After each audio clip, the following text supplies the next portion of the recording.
everybody, and welcome to today's Spotlight interview. My name is Marcy Melzer, and I am an intuitive speech and language pathologist consultant with wavesofcommunication.com, and I help parents teach their late-talking children how to use the words they need to share their wisdom with the world.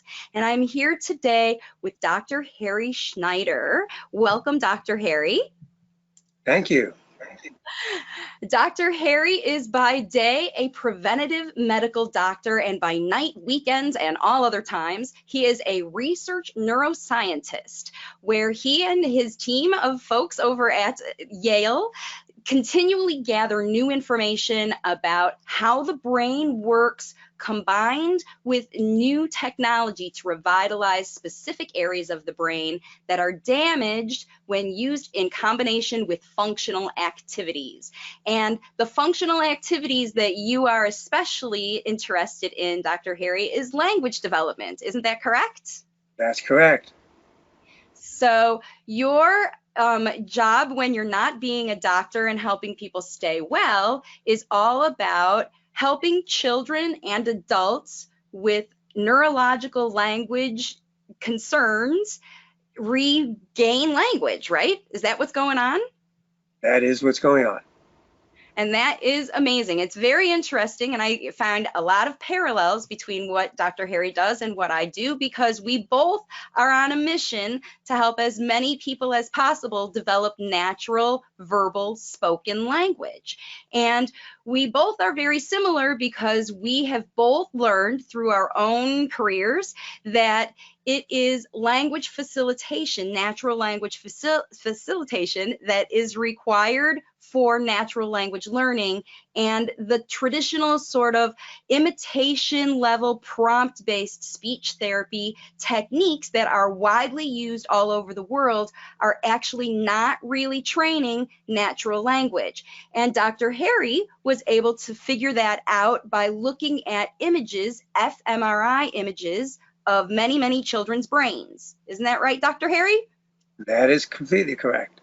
All right, good. So far I'm good. I've done a lot of research to prep for this interview because it's complicated stuff, this neuroscience, and I want to make sure that all of our listeners understand what we're talking about here.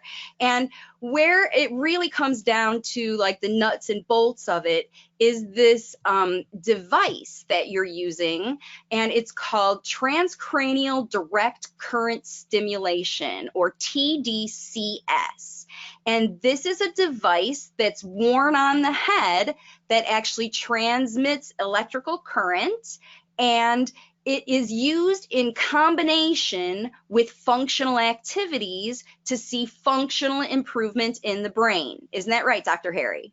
That's correct. That's correct. All right, so far I'm so good. And so Dr. Harry took his interest in language and his understanding of use of tDCS, and has developed a protocol to use with children and adults from 3 years old up through, how old's the oldest one, Dr. Harry? 31. 3 through 31. People who have had neurological language issues like autism and strokes and things like that, and use this tDCS technology along with language facilitation, and is seeing language regeneration. Is that correct? That is correct.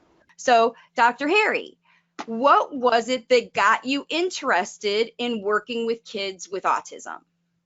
How did I get interested in this in the first place? Yeah. Well, after I had given a lecture at Columbia, that's where I was before Yale, Columbia University, about all of this. But a woman came to my office, and I said, hi, and she said to me, that was really great. That was a wonderful lecture. Now I understand what problems my kid has. I looked at the pictures you put up, all those cool areas and colors that work, that don't work. Now I know it's broken. I said, well, thank you. She said, you're welcome. And then she said, so what are you going to do about it? Well, at that time, I had not offered tDCS right away. I just said, well, now we understand what the problem is. And she said, it's not enough. You've got to do something. Correct. And so then obviously you were motivated to bring the tDCS technology as a clinical tool. And so did you just sort of develop that in your office? Well, that's another good question. So one of our colleagues was a psychiatrist, a researcher over at the Psychiatric Institute of Columbia. We were in the Neurological Institute. They were in the Psychiatric Institute. And it was a she was the chief at the time, and she said, "We have a gadget." I said, "You have a what?" "We have a gadget, a gizmo, a thing." And I went to look at the gadget gizmo thing, and we spent weeks on tweaking it, learning, asking for volunteers. The good part about this was the only thing that we could tell the volunteers that we knew for sure was that there were no reported side effects in this gadget for 40 years. Now, that's something that people like to hear. So we said, it will help you or it won't help you, but that's it. That Right. word is helpful. And that was our first cohort, group of people that we had on which we began to use this tDCS and begin to see results like kids who were minimally verbal, who were taking their parents to the fridge, could now say, "I want juice." So we consider something as simple as that as they became verbal and they achieved functional language. Because Yeah. the ability to say on their own, "I want juice," is a very high level function. Yeah, and I agree. I would say that that's my standard for, when a child can do I want juice, they can do a lot more with That's practice. correct. That's correct. And Correct. so then you started using it in your practice because nobody's ever done this before, but you put it together and now you've been doing it how long? 11 years. So you've been doing it for 11 years and you've been collecting data for all this time. Yes.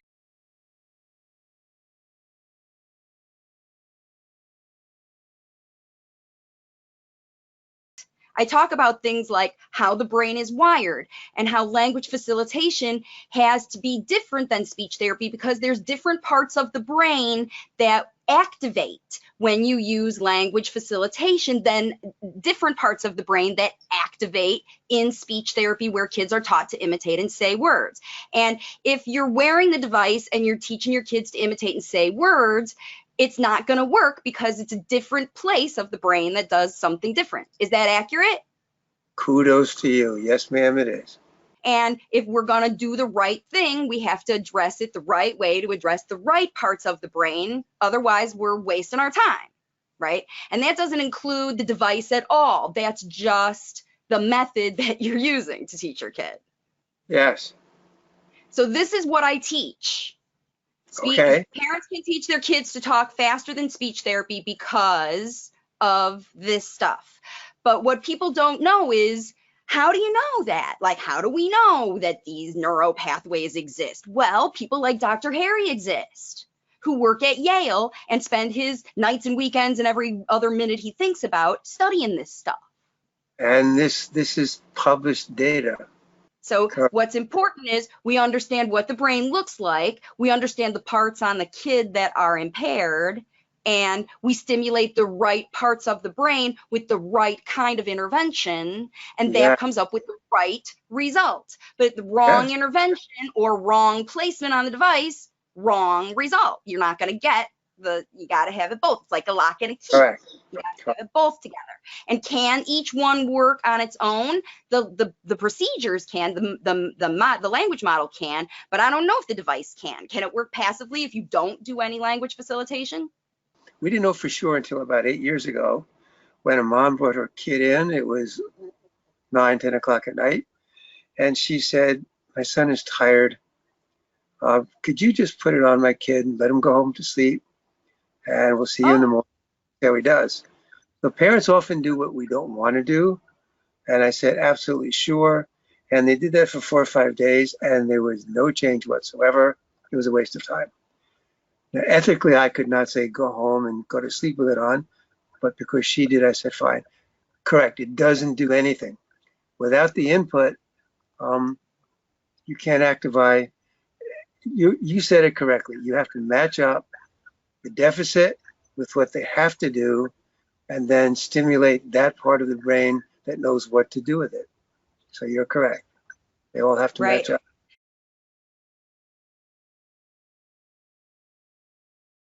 From what I understand, just from a real elementary way to explain it, is the current needs to have a way to know where to go between the place one and place two, to use the very non-scientific things. Between place one and place two, the current has to flow between the places, and it's the activity that the brain does that tells the current where to flow. Is that correct?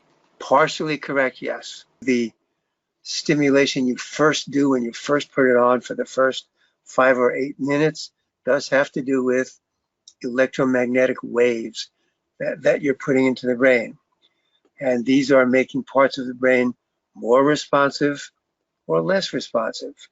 And we know that the type of neurotransmitters, the chemicals that you now begin to find in these areas, are stimulating chemicals.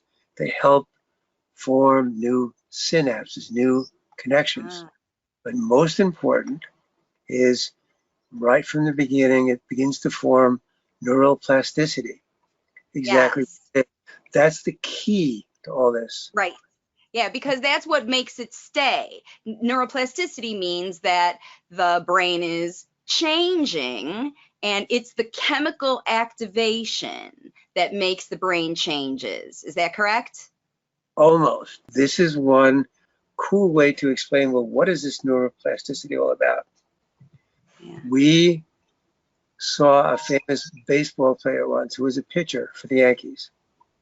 And to pitch a baseball, you need your second and third finger to throw a good curveball. You need it. Well, this is $1 million arm they were talking about.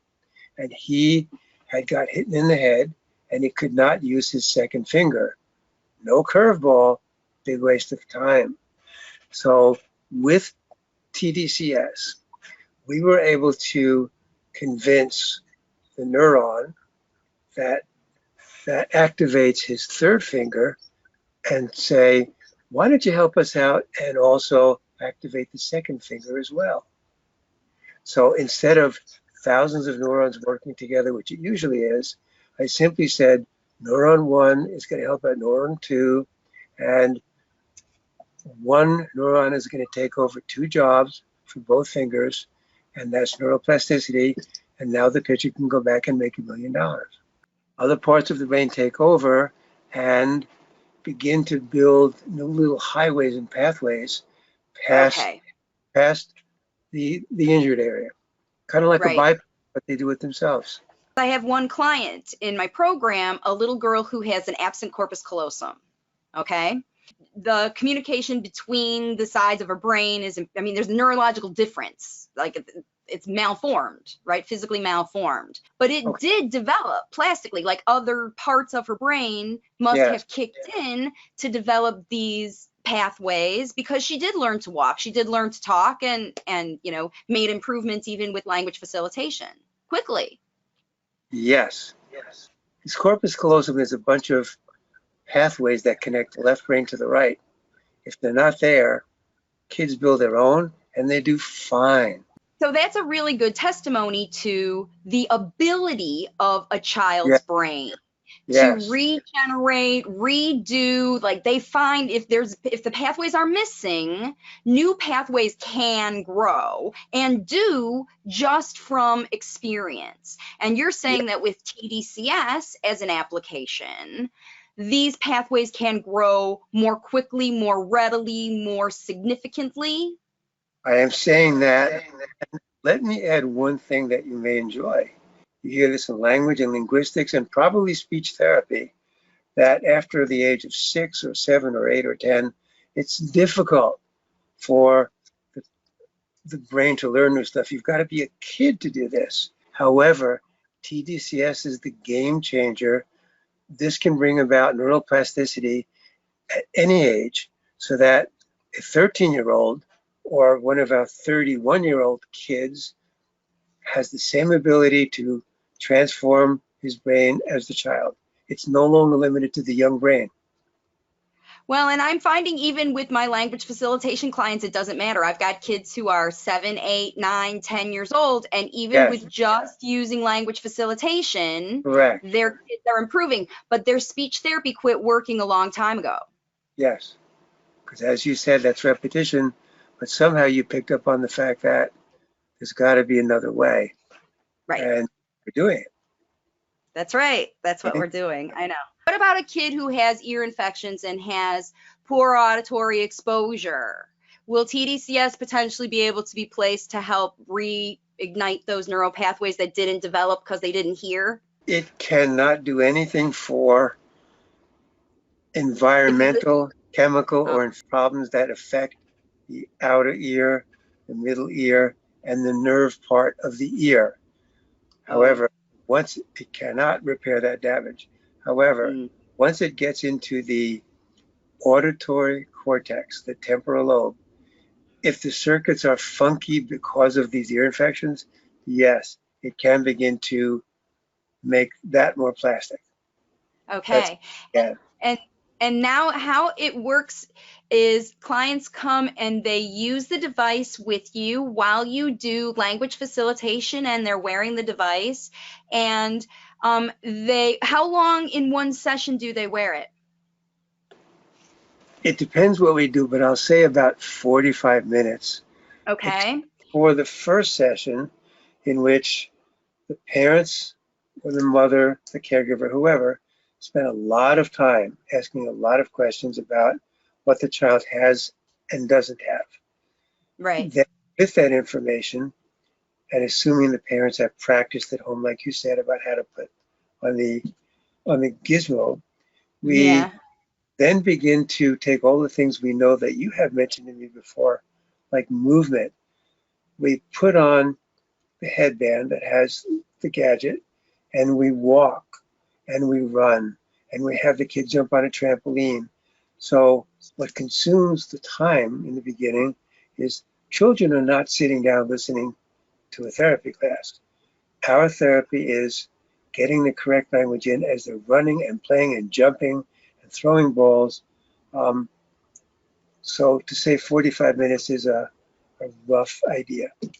Okay, so it's important not just to talk to the child. It's important to include motor things, motor activity while you're doing the language facilitation, because that helps activate the neural pathways. Isn't that correct? When you go up a roller coaster and you start to go down, you cannot help but yell and scream. Now, I'm bringing this up because I had to prove it to myself. Yes, I could not stop from screaming. When you're about to fall, when you're moving, movement itself unconsciously creates language. You're about to fall, you go, oops. And I talk a lot about on my channel about how movement really helps the families in my program and is actually helping these neural pathways go without a gizmo, right? So doing motor activities while you're doing language facilitation helps kids learn language. Please include for me, to make me feel better, dancing with your child, because you have music, you have a beat and a rhythm, and you have movement. You have it all in dancing. So music combined with movement, which is dancing, is even more stimulating. So if you have music and dancing while you're talking, now, are the lyrics in the song, singing the lyrics of the song, the same kind of language, or do you have to be talking about the dancing, like my arm's going up and my arm's going up, like that? You have to be talking as if you were talking about what you're going to do later when you get home, because the children can't do that, but they can all do Old MacDonald had a, and they can all say farm, even though they can't talk. So singing songs that they know is not helpful. So an instrumental song, like instrumental music with dancing, on a beat, on a rhythm. Yes. While you're talking about, let's go and eat some French fries later, that kind of stuff. That's going to really stimulate language. Yes, and I like the way you did the beat, because here's a linguistic pearl. Every language has its own rhythm and beat. And we could imitate English by going I went to the store and I saw my friend. But Hmm. Spanish, French, they'll all have a different rhythm. So when you talk to them with music, make sure you're using a languagey rhythm from English. A languagey rhythm, or from the language you're teaching them. Okay, everybody, I think we're going to wrap it up for now. This has been a ton of information about tDCS. I want to thank Dr. Harry for joining us today to help us learn more about the technology and how it works and how it applies for people out there who have late talking children and kids with autism. And if you are interested in learning more about tDCS and how it works, and or you are interested in actually getting started to work with Dr. Harry at one of his offices, then you can send an email to his office, and the email address for you to send information, to send your questions, is going to be in the description of this video. Dr. Harry has graciously offered to share more of his research with me so that I can continue to talk about it here on my Waves of Communication page, because I am very interested in learning more about this. And I really want to make sure that people understand exactly what it is and how it's used, so that you can understand that this could be a potential game changer for kids to learn language, kids with neurological damage. So I really appreciate all of that. And again, Dr. Harry, thanks for joining us, and all of you, I will see you all in my next video. Thanks for watching. Thank you.